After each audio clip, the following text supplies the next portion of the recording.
so check out Jason's haikus, which I do like, on the back table. They're free, and you can fold them up and stick them in your pocket and read them later.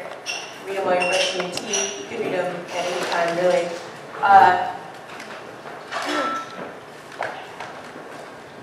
But Jason, it's really great to see you flex your muscles beyond the haiku. I really appreciate that. Thank you.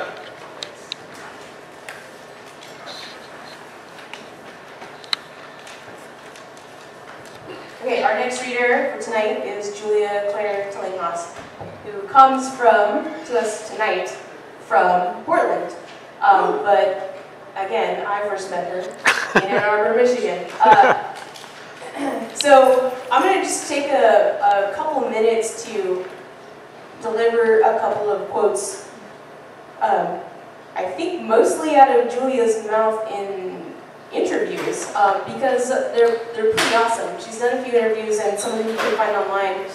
And one thing I always appreciate is when a poet not only identifies as a mother, but also talks about it, and talks about it in the process of writing. Part of that is because I too am a mother, and a lot of times people forget that I have kids, you know, and so I really, really appreciate when I see someone else talking about it, whether they're a father or a mother, and they bring that into it, they talk about the actual process of it. So I just want to take a couple of minutes to address that through this opportunity with Julia. So one quote that I wanted to start off with was this really great quote.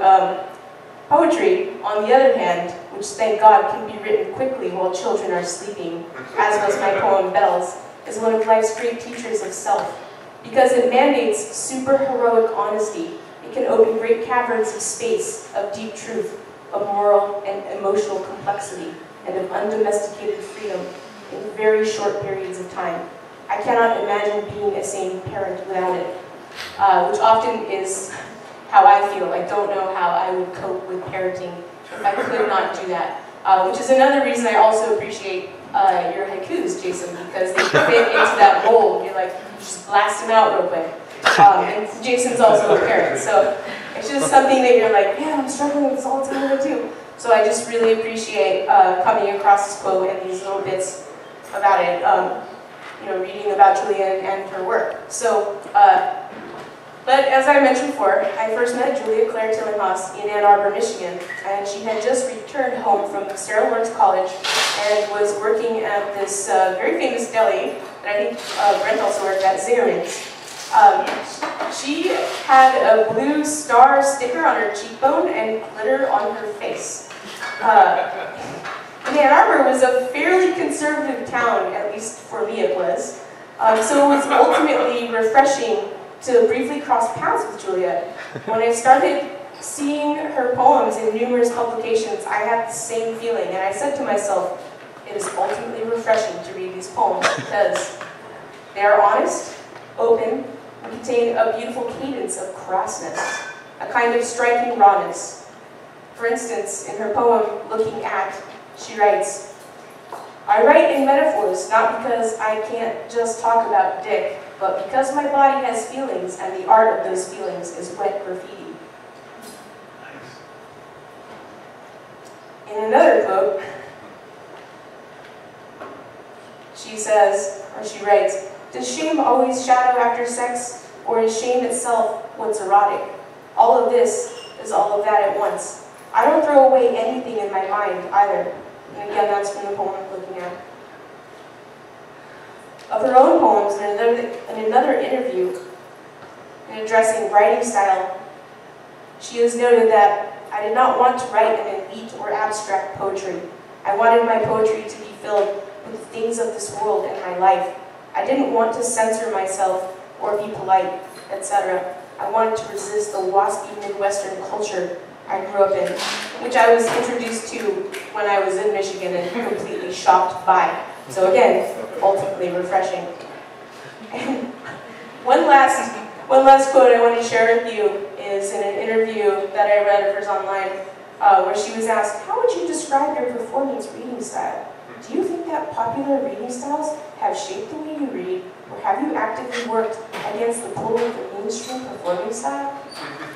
And the response that she gives is, We are all trying to get the fucking cadences of popular reading styles out of our fucking heads when we're reading. Please welcome to the podium, or the side of the podium, Clare Tillinghast. Oh my god. That was the best introduction I've ever gotten. Can you hear me? Can you guys hear me back there? Do you guys like the Wu-Tang Clan? Nice. Yes. Who's your favorite member of the Wu-Tang Clan? ODB. ODB, that's R.I.P. R.I.P. The clan. For sure. The clan? If you know them. Do you guys like Jizza at all? Nice. Yeah. Yes. This poem is about a song called Basic Instructions Before Leaving Earth, which is the name of my chapbook. It's an acronym for Bible. Yeah, and there's a part of Michigan in this poem. It's called, it used to be called but, but I was in graduate school when I first wrote the first draft of this poem, and I had a friend in my program, and she started calling me, and still calls me sometimes, but, because of the title, so now it's just called But. I'm sitting here listening to music, about to call this guy, but the parking lot's blue-white in the dark, and my nightgown's too short. But I think I'll leave the blinds open just because I'm mad I'm expected to stand up and change how I am in here just because outside there might be eyes. I know what this sounds like. What are you wearing? But it's actually a thing you need to know on the phone sometimes. Like, what's the weather like? What room are you in? Sitting up? Lying down? Lately, my son rips into a weep the moment objects don't go his right. An action figure on the fire escape, yogurt on his shoelaces, as if yogurt were an old-fashioned iron made from iron. But believe me, I don't have any idea what I'm doing wrong. It's been snowing for weeks, and the things that snow does, let me tell you, it's not the way they show it on TV. All feels right when it's falling, but when I try to piece my life together intellectually, I feel lost. I've been trying this new thing. I still feel, but then decide what I want and focus every word on that instead of free-fall kaleidoscope soup. It's just snow, the dark, and the music. This Wu-Tang song says, the earth is in space already. No under earth, no left of north, since without walls, there's no center of the room.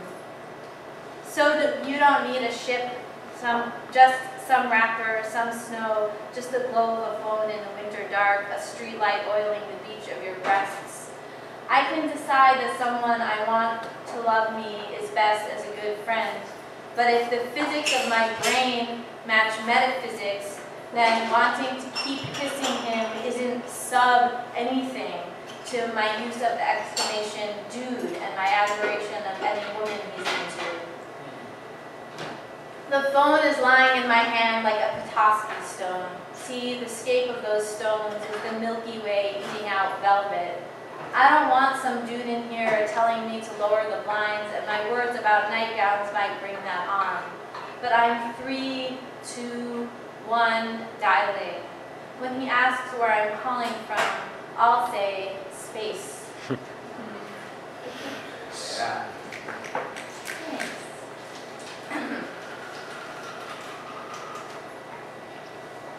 Thanks. This is called Bells. I dreamed my son was joining the army. We were driving him there in a flood. My mother-in-law and my sisters-in-law were in the car with us crying. I take a packet of fake sugar that says it's made from real sugar from the cupboard, and I think about gratitude. How sad I am when I wake up and I have run out of fake sugar.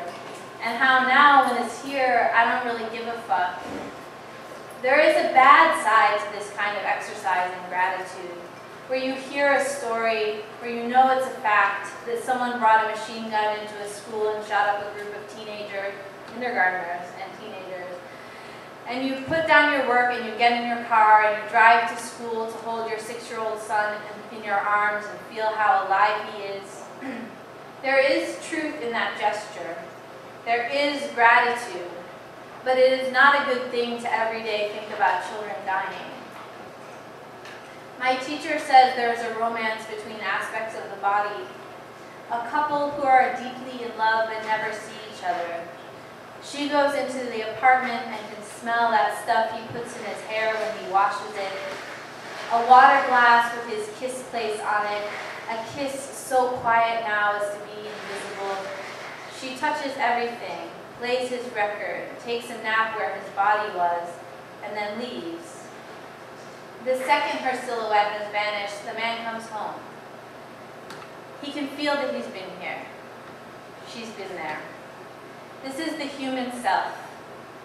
Desire, ambition, caution, boredom, a bell always swinging from east to west. How hard it is to live inside the big picture. Hard, maybe impossible. We have all the answers, but somehow not enough space in the brain to hold them all at once. All at once, which is how we really are, alive and dead. So, children's hearts are immortal because we need them to be every moment they beat. Because they are children and are dying because we cannot let them die, and we do. Thank you. Jason, that was awesome. I really loved those hand gestures. Do you know sign language? Oh, she called you out. I know exactly what you saw tonight and no more. Did you just learn it for your poem? I learned last night. I had a really good teacher. Oh, it was so great.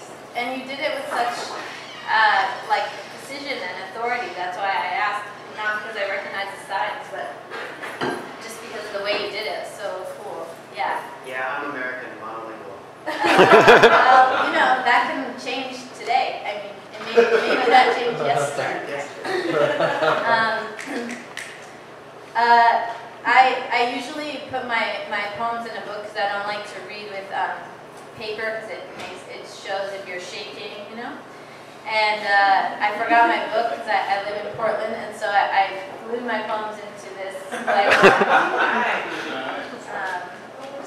What you got? Yeah, so there's a lot of information in here.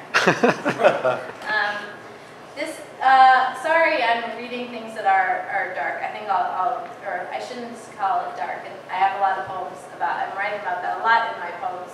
Not that it's a huge issue, but I always say dark. I use the word dark a lot, and it's kind of like a biased word. Like white is good and dark or black is bad, but I find myself saying it a lot. So I'm sorry that I'm reading sad or serious poems. This is a poem about my godmother who died this summer, and her name was Catherine Erickson, and her first name was spelled Kathryn. So as you can imagine, she got a lot of misspellings of her name, and even her last name Erickson, it can be spelled in lots of different ways. And also, when she died, it was spring of last year, and it was during the NBA finals, and she was in hospice, but I was staying in her house, and she had a TV, which was so awesome, and that was what we did, my son, when we came home. And it was a really exciting like semifinals last year. Portland did really well for one thing, and the Clippers. It was and let's see, Indiana. It was very exciting, but then then the finals were terrible. And that's the other thing that this poem is about. It's called, is it homophones or homophones? Homophones? It's gift. Oh, God. Okay, homophones. All night I dreamed of the dead. Not a ghost of silk, not the gray dead. Not like a mountain talks to a sensitive climber through his or her feet. But the dead alive again and dying. The logistics of death, dreaming and dying, as she was doing at least before the coma came down, a heavy umbrella onto her body, and her face became less familiar. Catherine, your face. Catherine, you are one of us. Even after your death, people continue to spell your name phonetically, or the way actresses spell it. I don't think that's a comfort, or if comfort means anything to you, but it's funny. My hand is hot on a cold arm, sheets of rain, sheets of water, rainbows, winds, gusts of leaves. I could watch the game, but there's no competition. I sit in front of the laptop and watch Ginobili's three-pointer go in over and over again. How could he possibly know the exact way love was going to act from 20 feet away? Dropping it in like a moon falling, no sky touching it. Even though I dislike him, God, look what we have done. Any task we give ourselves, even though they might not be the right task, can embody the everything of everything. There are hands in my body, cupped like cradles. They begin inside the top of my chest, are stacked down through the gold explosion of my fear. They go down into the hands that hold the offspring. Once I was going to try to have another baby. Everything seemed possible. You were going to change. Jesus was my nephew. Now I think probably that time has passed for me. We do this with a bowl of T's and D's. Past and past. Dreamed and dreamt. Read, read. A body, to body, a body. To speak this language is to take two things that are the same, two people with the same name, and show through our actions that they are not the same. Catherine and Catherine. Aloud, aloud. This dust, that dust. Love and love and love and love.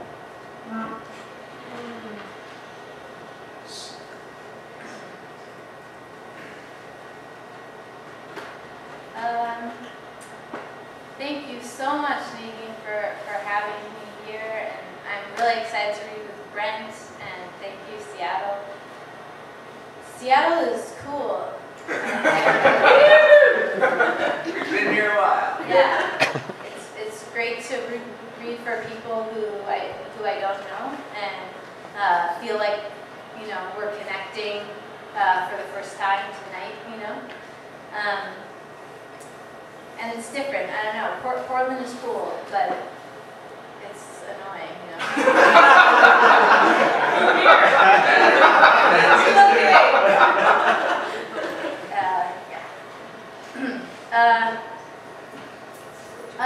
This poem has the. I guess I should. This poem has an acronym from the internet that seems appropriate on the page, but I don't know how to read it. So. I'll try. Boxing. Remember when we thought atoms were irreducible? LOL. That should be the whole poem.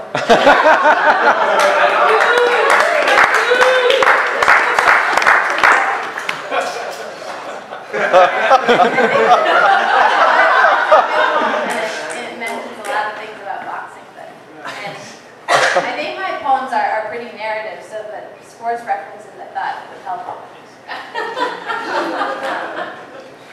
Do you know in Buddhism the Heart Sutra? Does that sound familiar? Okay, and then I think it's probably the most famous Buddhist text, and then it says form is empty. Form is none other than emptiness, and emptiness is none other than form. That also sounds familiar to you, right? Yeah, maybe some people. Yes, good. Well, I was reading that sutra and in a book, and just the other month or something. These are all brand new poems that I'm reading. They're all published in Glamour magazine.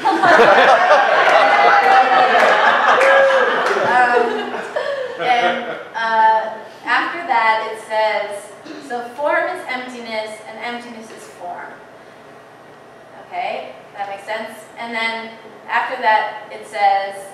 form is form, and emptiness is emptiness. And I was like, what? I never knew that it said that, and it really changes everything. Everything is everything. Yeah, right. Everything is everything. Yeah. Yeah, I mean, really, it's weird. And I also found that idea kind of like sexy, like that form is form and emptiness is emptiness. You know, it's form is like a sexy idea to like allow yourself to go into that place where your body is your body. You know, it's a great relief, and that's sexy.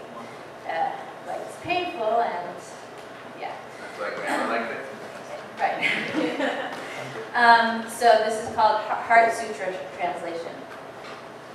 It is that month again, the one where silence stops being a dog you have to chase, the one where silence lives here.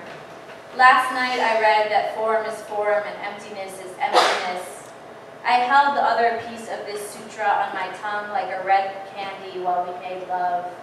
Relief into the panther body of your panther body, our skulls buzzing like the Milky Way when the stars are sprayed from a distance. They say non-dualism is not a two-way street. To be so would be a paradox, like someone saying they're classy. The spirit is not different from the body, but the body is the spirit, and also the body is simply the body. And I cannot taste truth as a human being without acknowledging that there is a part of me that has no human name, no parents, no birth. Whether this means anything is not relevant. Spirit is spirit. I am changing attire. I cannot even hear you.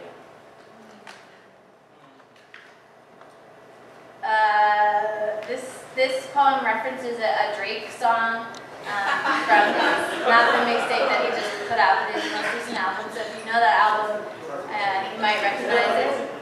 And also, it's called Torah. And I grew up in the Episcopal Church, and I went to a church in Ann Arbor, Michigan, that was both an Episcopal church and a synagogue in one building, and it was like. Aw, yeah. It's very Ann Arbor. It's cool. No, it's cool. It's awesome. It's great. And it's called Genesis, which is cool. You know, it's like the beginning of something new, and part of that both traditions shared. And then in the back of the altar, there was this like cabinet it was like a gold cross, but it opened up, and then inside that there was like you opened it all the way out, and then there was the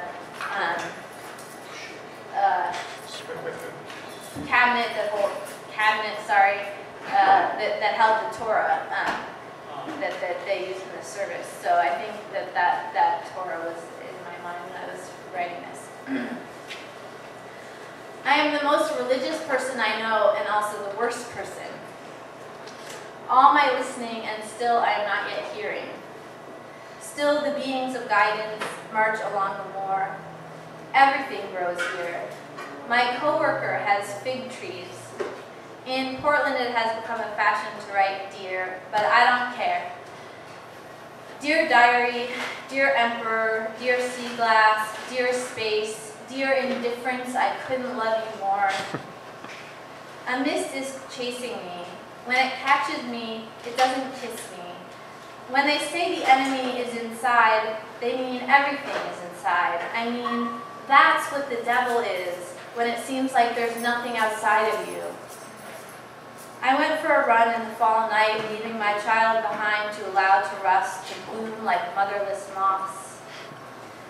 The night, the wet leaves, music about how I was never loved splits my chest into an open kingdom, my lungs a pair of winged doors.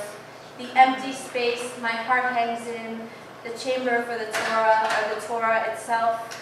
Remember when we were children, it blew our mind that alphabets went from right to left or up and down. We didn't believe we could ever read that way, but just knowing about it was a little tendon opening and closing inside our cupped hands, signifying how different it could be. In our neighborhood, there was an electrical outage. Suddenly, I'm alone in the dark with Drake outrunning myself into the new religion of darkness. The world we know is behind me. My brain knowing the sidewalk will be there, but my body not knowing. I swear to God, the end of the world was scrolling toward me, and I kept being forgiven at the last possible second. Thank you for listening. Yeah.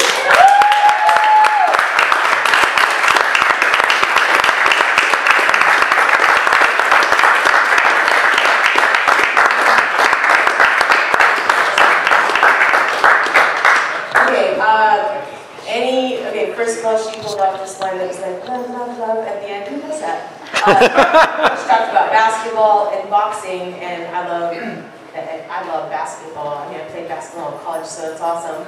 And Drake, boxing, again, boxing. So that was pretty, Wu-Tang. Okay, great. Thank you. Let's not forget about that. That's amazing. Please check out her chapbook at the back. And we will be taking about 10-minute hiatus. And then let's come back and check out Brent Armdinger, and to quote Vanessa Williams, sometimes you say,